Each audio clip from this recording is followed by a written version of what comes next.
Hello students, हम लोग JPSC के आंसर्स को लिखने का प्रयास कर रहे हैं और ये जो बुक है ये एडुटेरिया का मुख्य परीक्षा के लिए जो सेट आता है वही है।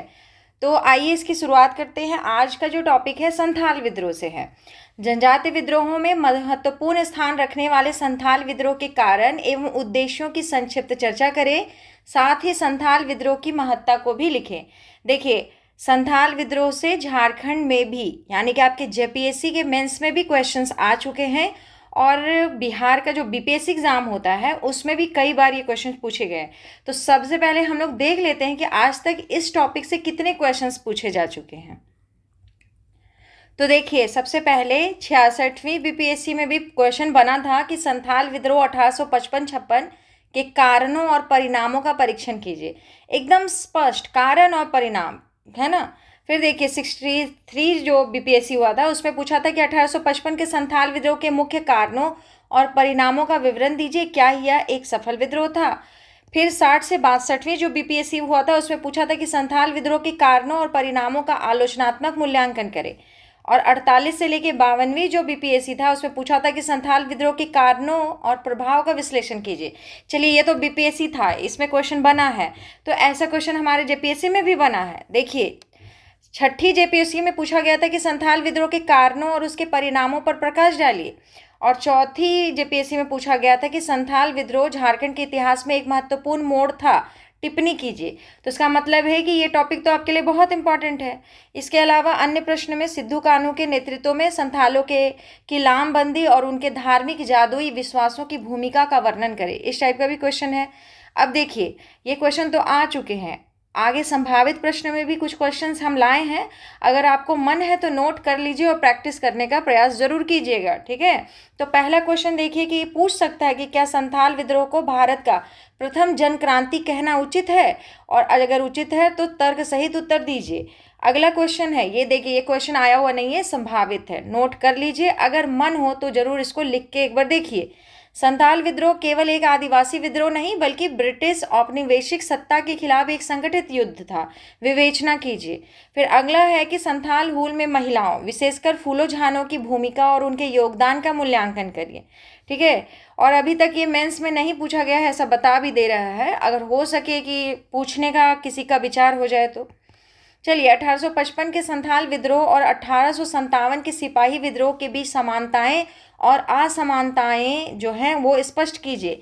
फिर है संथाल विद्रोह और बिरसा मुंडा के उलगलान के बीच अगर कोई वैचारिक अंतर है तो उसको स्पष्ट कीजिए, ठीक है। अगला क्वेश्चन बन सकता है कि संथाल परगना टेरेंसी एक्ट एसपीटी के उद्भव में 1855 के विद्रोह की भूमिका को रेखांकित कीजिए।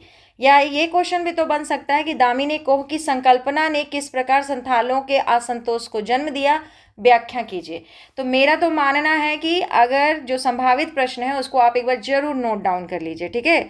जरूर इसको एक बार लिख लीजिए आप, जिससे कि अगर आपको प्रैक्टिस करने का मन हो तो जरूर इसको करेंगे एक बार, ठीक है। अभी जो प्रश्न हम लोग लिए हैं सबसे पहले उस पर लौटते हैं और उसको सॉल्व करके देखते हैं कि क्वेश्चन को सॉल्व कैसे करना है। तो देखिए, इस बुक में यहाँ पे स्टेप वाइज सिखा देता है कि आपको क्वेश्चन को कैसे देखना है। तो देखिए, संथाल विद्रोह के कारण, उद्देश्य और महत्व साफ साफ है। कारण, उद्देश्य, महत्व को लेकर पूछा गया है, जिसे हम निम्न स्टेप में के माध्यम से लिख सकते हैं। सबसे पहला स्टेप तो भूमिका होता है और सबसे लास्ट वाला स्टेप निष्कर्ष होता है। बीच का ही झमेला है कि उसको कैसे सॉल्व करना है। तो सबसे पहले बोला है कारण, तो कारण बताइए संथाल विद्रोह के कारण। स्टेप 3 में इसके प्रमुख उद्देश्य बताइए। यहाँ तो स्टेप 4 नहीं लिखा हुआ है, लेकिन हम स्टेप 4 में कहेंगे कि इसके महत्व को समझाइए, ठीक है। ऐसे तो बुक में नहीं लिखा है। देखिए, भूमिका और निष्कर्ष तो आप सीख गए, 1 से 2 क्वेश्चन में सीख गए कि भूमिका बांधना जरूरी है और निष्कर्ष बताना जरूरी है। फिर स्टेप 2 में यहाँ सबसे पहला वर्ड हमको आ रहा है कारण, तो हम कारण बताएंगे। फिर हमसे पूछा है उद्देश्य, तो स्टेप 3 में हम उद्देश्य बताएंगे, लेकिन मेरे हिसाब से यहाँ स्टेप 4 डालिए और यहाँ पे देखिए लिखा है संक्षिप्त चर्चा करें, साथ ही संथाल विद्रोह की महत्ता को भी लिखे। तो ये लाइन हम नहीं छोड़ सकते हैं, यहाँ पर महत्ता को भी लिखेंगे हम लोग, ठीक है। चौथा स्टेप लेके चलेंगे। हर समय किताब बिल्कुल सही हो ये जरूरी थोड़ी होता है, कुछ हम अपने से भी तो ऐड करेंगे, है कि नहीं। चलिए, तो भूमिका बांधा जाए। ब्रिटिश शासन के दौरान भारत की राजनीतिक, आर्थिक एवं सामाजिक व्यवस्था में कई मूलभूत परिवर्तन किए गए तथा भारत को इंग्लैंड का एक लाभकारी उपनिवेश बना दिया गया। इन्हीं नीतियों के खिलाफ संथाल विद्रोह 1855-56 ईस्वी में दामिनी को भागलपुर से राजमहल की पहाड़ियों तक का क्षेत्र में सिद्धू तथा कान्हू चांद एवं भैरव के नेतृत्व में हुआ। यह विद्रोह पूर्व की अपेक्षा ज़्यादा आक्रामक, संगठित एवं हिंसक था। ठीक है, अब देखिए संथाल विद्रोह के कारण, ये फ्लो चार्ट में इसको दर्शाइए इस टाइप से। इस टाइप का बहुत सारा पैटर्न बनता है। ठीक है, यहाँ पर गोल गोल बनाया है, हर समय गोल गोल बनाने का ज़रूरत नहीं पड़ेगा आपको। एक दिन किसी छोटे से वीडियो के माध्यम से हम आपको बहुत सारा पैटर्न सिखा देंगे कि अगर ज़्यादा आपके पास ऑप्शन जैसे 1 2 3 4 है, 4 है, कम है, तो वो आप अपने हिसाब से सॉल्व करने लग जाइएगा। मतलब अपने हिसाब से आप बनाने लग जाइएगा कि ज़्यादा अगर मेरे पास ऑप्शन है तो कौन वाला ले, कम है तो कौन वाला लें, कोई समय दर्शाना है तो कैसे ले। ठीक है, वो हम एक दिन आपको ज़रूर बताएंगे। तो यही है, इस टाइप से ज़रूर बनाइए, बहुत सुंदर लगता है कॉपी देखने में। तो विद्रोह के कारण बीच में लिखा हुआ है, ऊपर में लिखा आर्थिक कारण, इधर सामाजिक धार्मिक कारण, तात्कालिक कारण, राजनीतिक कारण। ठीक है, इसे कॉपी जो जांच करेंगे उनको एक बार में आप क्या क्या उनको बताना चाह रहे हैं वो दिख जाएगा। फिर अब एक एक करके सबके बारे में थोड़ा बहुत जो जानकारी दे दें, है ना। तो आर्थिक कारण में लिखा हुआ है कि संथाल विद्रोह के आर्थिक कारण को हम निम्न रूप में देख सकते हैं। 1790 के दशक में लॉर्ड कॉर्नवालिस ने इस क्षेत्र में नई भूमि व्यवस्था लागू किया, जिससे संथालों की पारंपरिक कृषि व्यवस्था छिन्न भिन्न हो गई। ठीक है, सामूहिक लगान प्रणाली की जगह व्यक्तिगत लगान प्रणाली स्थापित की गई। आर्थिक कारण है, झूम कृषि पद्धति के साथ परंपरागत वन अधिकारों पर प्रतिबंध लगा दिया गया। भू राजस्व की दर सामान्य से 3 गुना ज़्यादा कर दिया गया। साहूकार, जमींदार एवं महाजनों द्वारा शोषण किया जाता था। भागलपुर वर्धमान रेल मार्ग के निर्माण के समय संथालों से जबरदस्ती बेगार करवाया जाता था।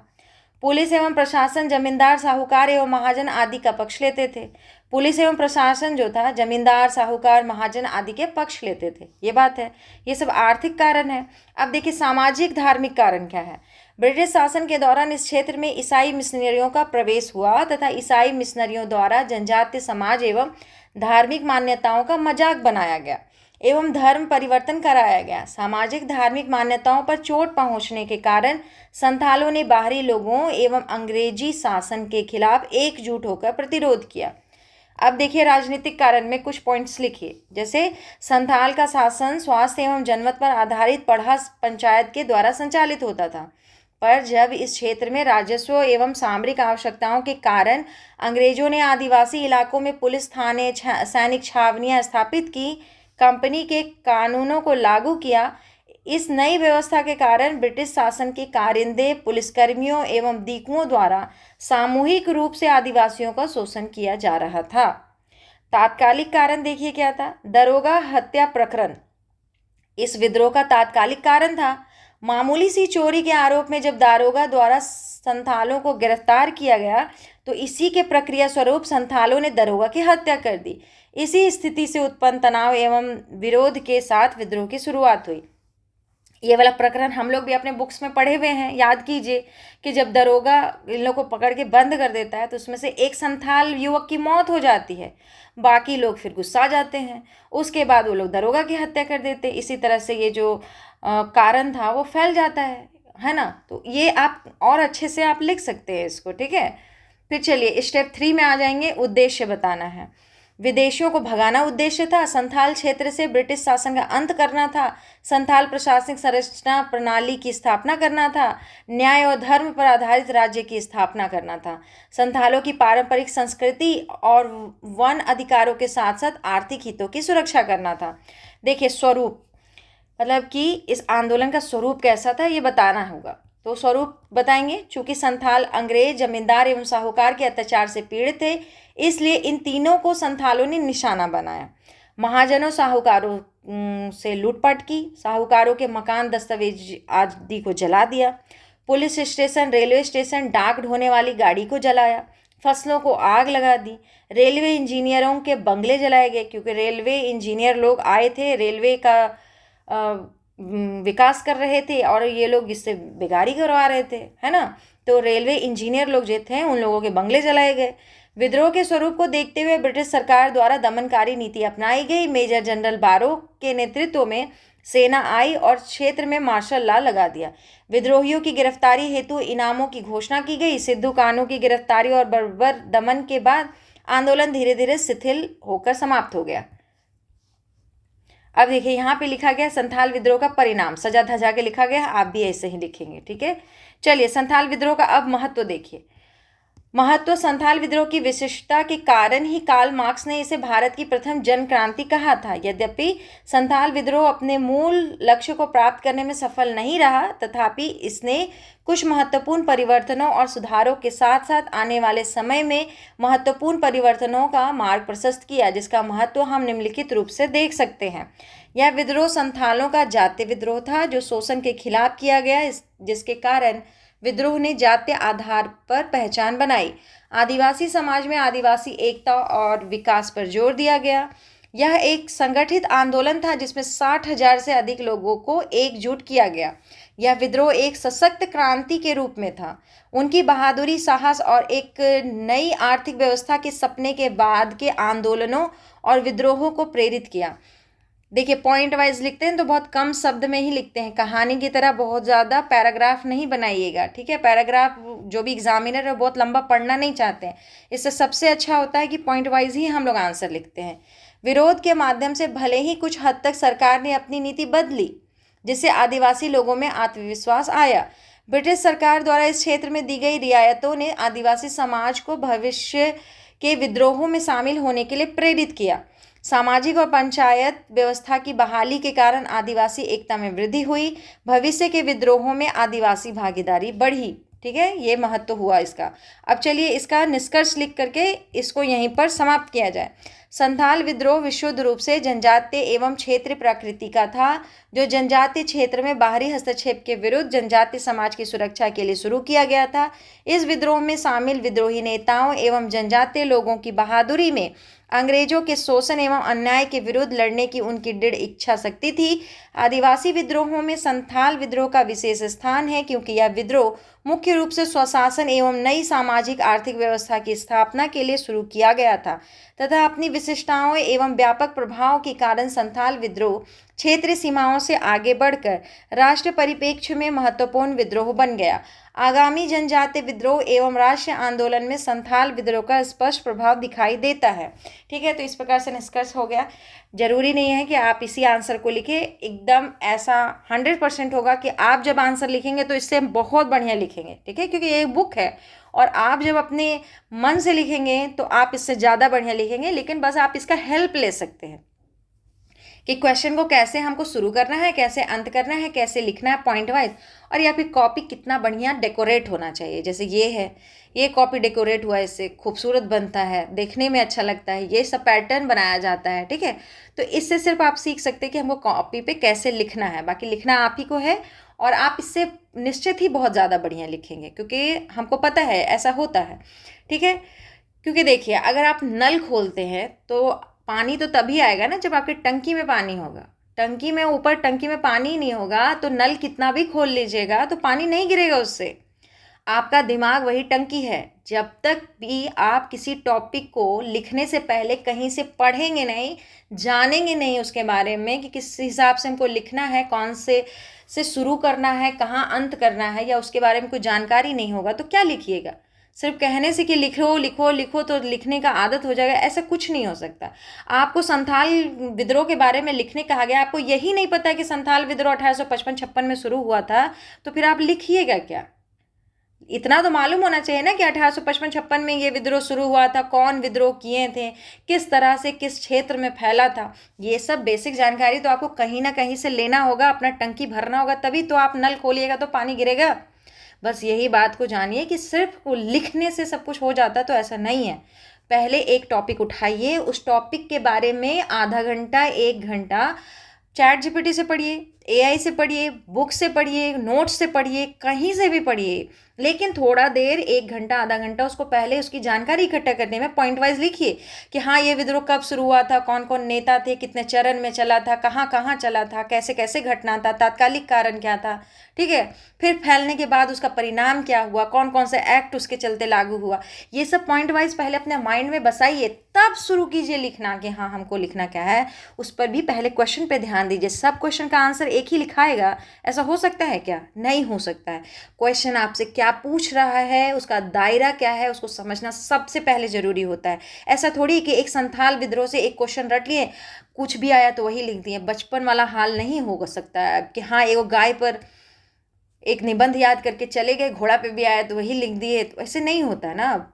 आपको क्वेश्चन में क्या क्या पूछ रहा है, आपको विवेचना करने बोल रहा है, आलोचना करने बोल रहा है, क्या कह रहा है, वो भी तो सुनना होगा। क्योंकि फिर आपका पूरा दायरा चेंज हो जाएगा क्वेश्चन का। शुरू भूमिका खाली बांधिएगा, उसके बाद आपको लिखने का सब पूरा पैटर्न चेंज हो जाएगा। ठीक है, नंबर यहीं कटता है और यहीं नंबर मिलता भी है। ठीक है, तो इस बात को हम लोग समझ के चलेंगे तो हम लोग का आंसर बहुत अच्छा लिखाएगा। और ये सब पैटर्न हम अगले वीडियो में आपको ज़रूर बताएंगे।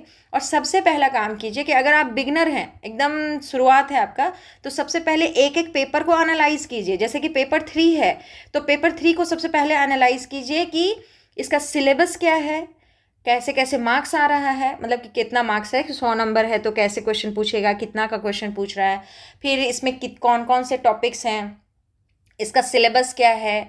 फिर अभी हम लोग के पास जितना भी क्वेश्चन बैंक है उस हिसाब से छठी जेपीएससी, फिर 7वीं से 10वीं जेपीएससी, 11वीं जेपीएससी में क्या क्वेश्चन बना था। ठीक है, पूरा पूरा क्वेश्चन देखिए, ये नहीं कि 4 क्वेश्चन देखिए पूरा क्वेश्चन पेपर में क्या क्या क्वेश्चन आया था। क्योंकि शुरू में 10 क्वेश्चन आएगा, है ना, 10 क्वेश्चन 2-2 नंबर का रहेगा तो 20 नंबर होगा। उसको एनालाइज कीजिए कि वो किस टाइप से क्वेश्चन पूछा है, क्या जो जेपीएससी अभी हम लोग प्री लिख के आए हैं उस लेवल का है कि उससे थोड़ा सा लेवल उसका ज़्यादा है। ठीक है, इसको क्योंकि वो भी 10 क्वेश्चन है तो 20 नंबर हो गया ना आपका। 20 नंबर वो है जो आपको राइटिंग नहीं करना है, केवल टिक लगाना है और आपको मार्क्स मिलेगा। तो उसको तो एनालाइज करके भी तो चलना होगा कि वो भी किस पैटर्न में या किस लेवल में क्वेश्चन पूछ रहा है, उसको भी लेके चलेंगे तो मार्क्स हमको वहाँ से भी आएगा। ठीक है, तो एक एक करके पहले पेपर को एनालाइज कीजिए, तीसरे पेपर को, चौथे पेपर को, सब पेपर को जाके एनालाइज कीजिए। सबसे पहला काम आपका वही होना चाहिए। ठीक है, अगर आप शुरुआत कर रहे हैं, आप बिगनर हैं, तो आप अगर पहले राइटिंग कर चुके हैं तो फिर तो ये काम आप पहले कर चुके होंगे, ये हम आशा करते हैं। और तब भी अगर नहीं किए तो एक बार ज़रूर से इस काम को कर लीजिए, बहुत अच्छा रहता है। क्योंकि अभी अब आपको जब हम दिखाएं कि बीपीएससी में कोई जो क्वेश्चन है तो आप जेपीएससी का 3 क्वेश्चन देखिए, बीपीएससी के डायरेक्ट क्वेश्चन से डायरेक्ट क्वेश्चन उठा हुआ है। तो हो सकता है कि जो बीपीएससी में क्वेश्चन पूछा हुआ है वो फिर से आपके जेपीएससी में पूछ लेगा। क्योंकि क्वेश्चन कहाँ से लाया जाएगा, बहुत ज़्यादा तो वेरिएशन है ही नहीं क्वेश्चन में। एक बिरसा मुंडा से क्वेश्चन बनता है, संथाल से क्वेश्चन बनता है और एक ही टाइप का क्वेश्चन बनता है। परिणाम पूछेगा चाहे कुछ, बस देखना है कि वो पूछ क्या रहा है और हमको आंसर कैसे शुरू करना है। ठीक है, तो इतना ज्ञान तो बहुत ज़्यादा हो गया आज के हिसाब। मेरे को लगता है कि आज तो बहुत ज़्यादा ज्ञान दे दिए। देखते हैं हम तीसरा पेपर को आज एनालाइज कर देंगे आपके लिए। मतलब कि अब तक में कितना क्वेश्चन पूछा गया है और पेपर का सिलेबस क्या है। आज इसको 3 को कर देंगे, फिर इस तरह से आगे और पेपर्स को भी कर देंगे। अगर आपको अच्छा लगा हो वीडियो तो आप कमेंट जरूर कर दीजिएगा कि मैम हाँ एक एक करके हम लोग पेपर को एनालाइज कर लेते हैं कि आज तक में क्या क्या क्वेश्चन पूछा हुआ है। ठीक है, अगर आपको ऐसा लगता हो तो ज़रूर कमेंट बॉक्स में हमको कमेंट करके बताइए कि हाँ मैम कर लेते हैं, तो फिर उस हिसाब से आज हम कोशिश करेंगे। ठीक है, धन्यवाद।